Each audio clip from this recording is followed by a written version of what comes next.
What's up guys, Cliff Wallace with Import Face Off here, and I'm going to tell you all the story of how Import Face Off was started.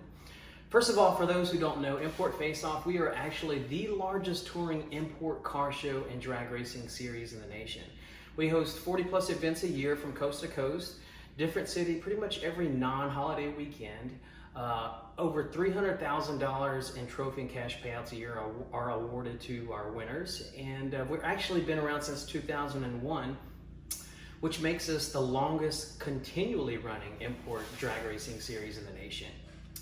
100,000 plus through the gates a year. It's pretty big, and this company was actually started not by some big corporate structure or a media outlet or a sanctioning body. It was actually started by a 22-year-old nobody, a 22-year-old kid who still lived with his mom.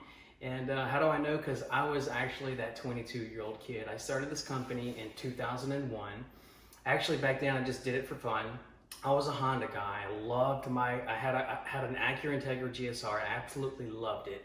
It had a Jackson Racing supercharger on it with a shot of nitrous, which made it run 1290s at 106 miles per hour in the quarter mile, which of course is nothing by today's standards. But back then in 2001, to have a 12-second street Honda, it was kind of a big deal. I had a lot of fun with it. I would drag race it.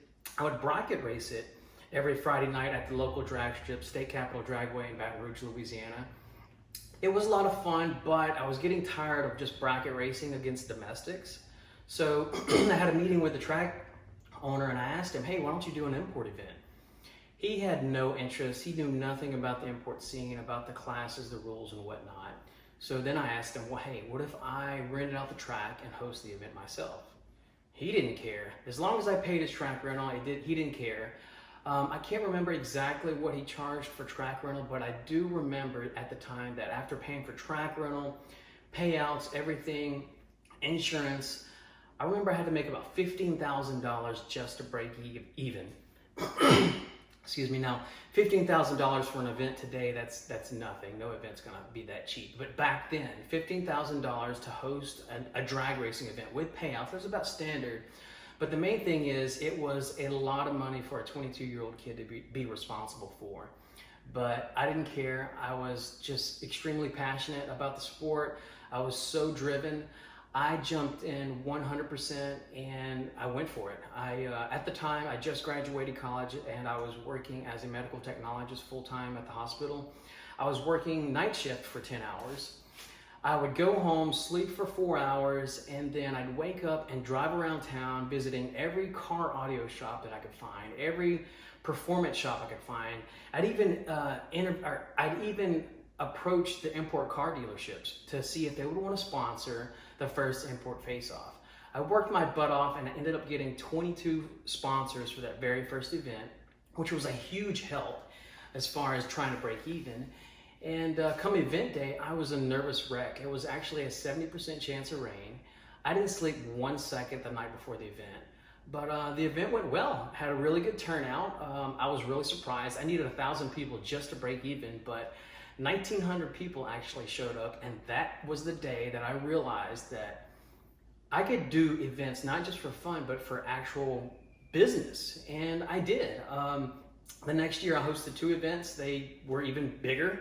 The year after that, I did, I think, 4 events. We expanded out of state, went to Alabama and Oklahoma, and year after year, we just kept expanding, going out of state further and further.